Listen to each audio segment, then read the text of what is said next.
कार्तिक महात्म 24वां अध्याय।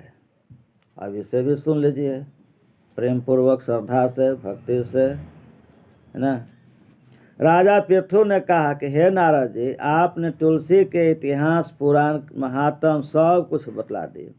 अब यह बताने की कृपा करिए कि कार्तिक माह में और भी देवताओं का पूजन होता है, यह भी मुझे समझा करके कहिए। इसके अलावा और कौन सा देवी देवता की कार्तिक माह में पूजा होती है वो बतलाइए। तो ऐसा हम आपको इस किताब से अलग से भी एक बतला देते हैं कि एक चांगुली देवी बोलती हैं ना, तो उनकी पूजा सिद्धि प्राप्ति जो होता है वो भर कार्तिक माह में होता है। पूरा कार्तिक माह में पांचांगुली देवी की मंत्र जाप करके लोग सिद्धि करते हैं। इससे वो शक्ति प्राप्त होती है जो हस्तरेखा विशेषज्ञ जो होते हैं, हाथ देखने वाले ब्राह्मण लोग, है ना, उनमें वो शक्ति प्राप्त हो जाती है कि वो हाथ देखकर जो बोलेंगे वो सब सत्य बोलेंगे, वो सब सत्य होगा, है ना। उनका जो वचन निकलेगा वो गलत नहीं होगा। तो ठीक है, अभी तो यहाँ छोड़िए, चलिए आगे अपने विषय पर आते हैं। नारद जी ने कहा कि पहले समय में पर्वत के निकट कर्तिपुर में एक धर्मात्मा धर्मदत्त नामक ब्राह्मण रहते थे। और भगवान विष्णु के सब व्रत करते थे। एक दिन कार्तिक माह में वह एक पहर रात शेष रहने पर जागरण के लिए भगवान विष्णु के मंदिर में हर प्रकार की सामग्री लेकर जा रहा था। एक पहर रात रहते हुए, मैंने सूर्योदय से करीब 1 घंटा पहले मान लीजिए, मार्ग में उसने एक बड़ी भयंकर राक्षसी को देखा जिसके बड़े बड़े दांत थे। अर्थात भोर में एकांत में जाइएगा जाड़े के दिन में तो इस तरह के दुष्ट आत्माएँ भी आपको मिल सकती हैं, है ना। और दुष्ट आत्माएँ आपको तंग करने के ख्याल से, या आपकी परीक्षा लेने के ख्याल से, या वो अपनी मुक्ति के ख्याल से, वो अपनी अच्छा होने के ख्याल से, कामना से कि आपके माध्यम से उसको मुक्ति मिल जाए, अनेकों कारण से आपको मिल सकते हैं। तो दांत लपलपात बड़े बड़े दांत, जीभ लपलपाती हुई और लाल लाल आँख किए हुए, उसका शरीर बिल्कुल नंगा था। शरीर में मांस नहीं था, खाली हड्डी दिखाई दे रहा था। पता नहीं कितने दिन की भूखी थी। उस भयंकर राक्षसी को देखकर धर्मदत्त बुरी तरह से कांपने लगा। कुछ उपाय न देखकर उसने पूजा वाली थाली और जल का लोटा उसके ऊपर फेंक दिया, है ना। उतना भयानक राक्षसी को देखी तो भय से क्या किया, खीस से, भय से, क्रोध से आकर के और पूजा के थाली या जल लोटा सब उसको देह पर फेंक करके भाग गए।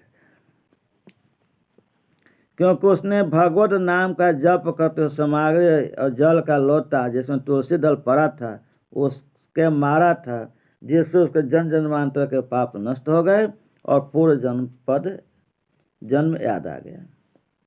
यानी कि वो भगवान का नाम लेकर के जल भरा गया था, भगवान का नाम लेते हुए उसको ले जा रहे थे, उसमें तुलसी जी पड़ा हुआ था, है ना। इस तरह से बड़ा ही पुण्य और पवित्र हो गया था। और ब्राह्मण भी अपने ज़िंदगी बहुत सारे पुण्य किए थे और वो पुण्य को अस्त्र के रूप में प्रयोग कर दिए, और वो अस्त्र जो है सो उसके ऊपर चला गया और लग गया।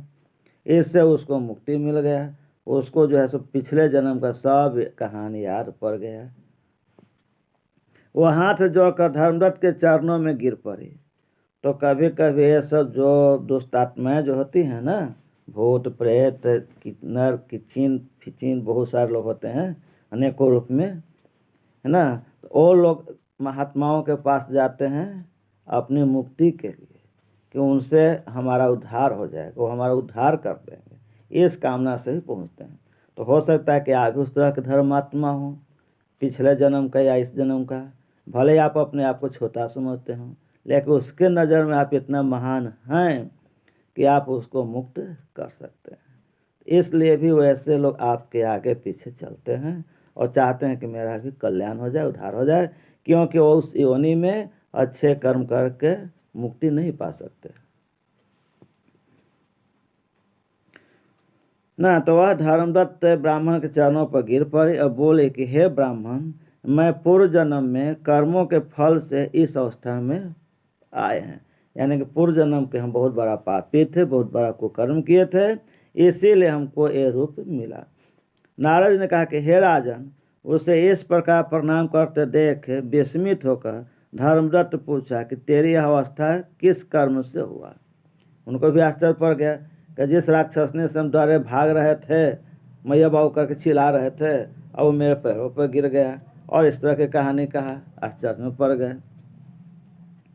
तो पूर्व जन्म में कहाँ रहती थी और तेरा कैसा चित्र था, है ना। अब हिम्मत करके उससे बातचीत करने लगे, सर समाचार पिछला जन्म के पूछने लगे। यह सब हमें बता दो। उस राक्षसी ने, जिसका नाम कलहा था, कहा कि हे ब्राह्मण, सौराष्ट्र में, है ना, गुजरात तरफ भिक्षुक नाम का एक ब्राह्मण रहता था। मैं उसकी पत्नी थी। मेरा स्वभाव बड़ा ही निष्ठुर था। मैंने अपने पति का कभी भला नहीं चाहा, है ना। हमेशा पति की निंदा शिकायत किया, बुरा किया, न उसे कभी अच्छा भोजन दिया। अपना पति को भोजन भी बढ़िया से नहीं कराया। आजकल भी बहुत सी स्त्रियाँ ऐसी हैं। और न मिठाई ही खाने को दिया। मिठाई का मतलब मीठा चीज़ होता है, या उनके मनपसंद की चीज़ को भी मिठाई से कम लोग न मानना चाहिए। तो अपने पति की सेवा करना चाहिए। मैं प्रतिदिन उससे लड़ती झगड़ती रहती थी। मुझे इस प्रकार के झगड़ालू देखकर नित्य पति की कलह से तंग आकर मेरे पति ने दूसरा विवाह करने का निश्चय किया। अब क्या करेगा मर्द, जब औरत उसको इज्जत नहीं करेगा, पति नहीं समझेगा, तो बेचारा अंत में तो दूसरा शादी करेगा ही। यह सुनकर कि मेरा पति दूसरा ब्याह कर रहा है, मैंने उसके ब्याह से पहले ही विष खाकर अपनी आत्महत्या कर ली। अब सौतीन का लहरा बर्दाश्त नहीं ले आया, जहर खा के मर गई। मेरी मृत्यु के बाद यमदूत आए और मुझे गदा से मारते हुए जम के पास ले गए। जमराज ने मुझे देखकर चित्रगुप्त से पूछा, हे चित्रगुप्त, इसने क्या कर्म किया है? जो भी कर्म इसने किया है उसका क्या फल भोगना है, सो बतलाइए। कलहा ने कहा कि हे ब्राह्मण, चित्रगुप्त ने जमराज से कहा, इसने अपने जीवन में कोई भी अच्छा काम नहीं किया है। यह अपने पति को सदा खराब भोजन देकर स्वयं बढ़िया खाना खाते थे। ताज़ा भोजन अपने या बासी भोजन उनका ला, इसीलिए अब वह विष्ठा खाने वाली होगी ना। इस जन्म में तो खूब बढ़िया बढ़िया खा लिए और पति के साथ धोखा दिए, अच्छा का व्यवहार नहीं किए, तो अब दूसरा जन्म उनके स्थान पर अब भोजन पलट जाएगा। अब इनको विष्ठा पर खाना खाना पड़ेगा। इससे अब सुअरी का जन्म दिया जाए, सुअर का जन्म हो जाएगा। चूँकि यह अकेले ही पाक के बर्तन में भोजन करती थी, इसीलिए वह अपने बच्चे को खाने वाली बिल्ली होगी, है ना। अपने खाना बनाती थी और अपने खा जाती थी, अब बच गया तो जो था सकरी दे देते थे। इसलिए इसको सबसे पहले तो सुअर घर जन्म लेना पड़ेगा, सुअरी घर, मलमूत्र खाने वाले घर। उसके बाद फिर इसको बिल्ली घर जन्म होगा। इसने अपने पति पर क्रोध करके आत्मघात किया है, इसीलिए प्रेत योनि में जाएगी, है ना। आत्महत्या किया है तो आत्महत्या करने वाले लोग प्रेत योनि में जाते हैं। इसलिए कभी भूल कर आत्महत्या नहीं करनी चाहिए, क्योंकि वहाँ बहुत कष्ट होता है और मुक्ति का कोई मार्ग नहीं रहता है। अब आप इसको अपने दूतों द्वारा मरुस्थान में भेज दीजिए, मरुस्थल में। वहाँ पर यह बहुत दिनों तक प्रेत योनि में रहकर फिर अब पापी अपने तीनों योनियों को भोगेंगे, है ना। पहले तो मरुस्थल में जहाँ खाने पीने का कुछ रहता नहीं है, और जहाँ रहता भी है वहाँ पर भी ये लोग ऐसा चीज़ नहीं खा पी सकते, क्योंकि धरती के प्राणी के लिए बना हुआ। धरती का जल, अन्न, फल फूल, मिठाई जो भी है धरती का, वो धरती के प्राणी के लिए बना हुआ है, और ये लोग धरती के प्राणी नहीं हैं, इसलिए ये लोग ये सब चीज़ नहीं खा सकते। तो इसको प्रेत योनि में ही भटकने दिया जाए, और प्रेत योनि जब समाप्त होगा तो बाकी तीन योनि जो बतलाया गया है, सुअर, बिल्ली, ये सब में वो भटकेगी।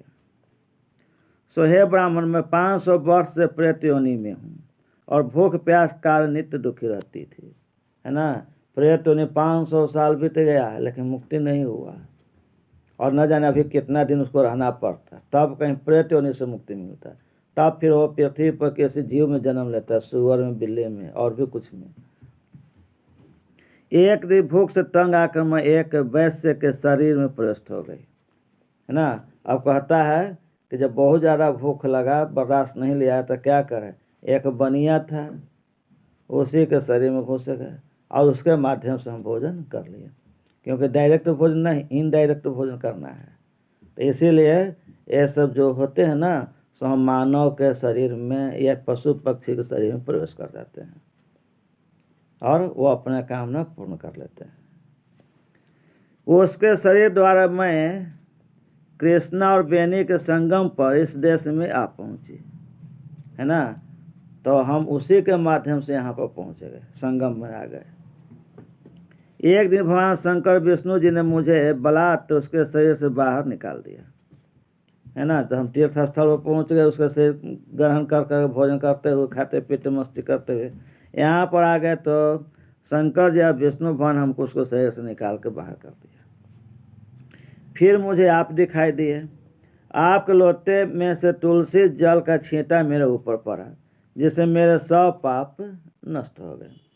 हे ब्राह्मण द्विजोत्तमा, है ना। द्विजोत्तमा के मतलब द्विज कहा गया, जिनका 2 बार जन्म होता है। ब्राह्मण का जन्म 2 बार होता है। पहला जन्म ब्राह्मण घर में जन्म लेने पर होता है, और दूसरा जन्म जो होता है कि ब्राह्मण जाति में जन्म लेकर ब्राह्मण बन जाते हैं, पढ़ लेकर विद्वान बन जाते हैं तब।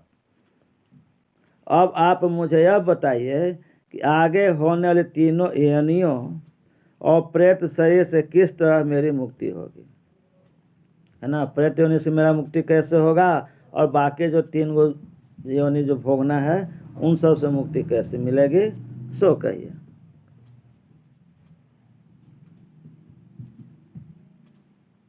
तो ये सुअर बिल्ली ये सब जो ऐसे भी होते हैं ना, कि इन लोग को जब ज़्यादा भूख लगता है, सुअर बिल्ली सांप इत्यादि ये लोग मांसाहारी जीव भी होते हैं ना, तो ये अपने बच्चे को भी खा जाते हैं। अपने भूख जब बर्दाश्त फाजिल होता है तब, जब इनको खाने को कुछ नहीं मिलता है, भूख बहुत प्रबल हो जाता है, तो अपने अंडे बच्चे को भी खा जाता है। धर्मदत्त ने कलह की बात सुनकर उसके पिछले कर्म और वर्तमान अवस्था को देखकर बड़ा दुखी हुए। ब्राह्मण स्वभाव से होते हैं ऐसा। उसका दुख देखकर उसका चित्त पिघल गया। फिर उसने दुखित भाव से कहा, अब क्या कहा 25वां अध्याय में सुन लीजिएगा। तो बोलिए, कार्तिक महात्म की जय, कार्तिक माह की जय, सब देवतन की जय, सब संतन की जय। तो लाइक शेयर और सब्सक्राइब करें, अच्छी कमेंट करें। शंकर दयाल मिश्र, आदित्यपुर।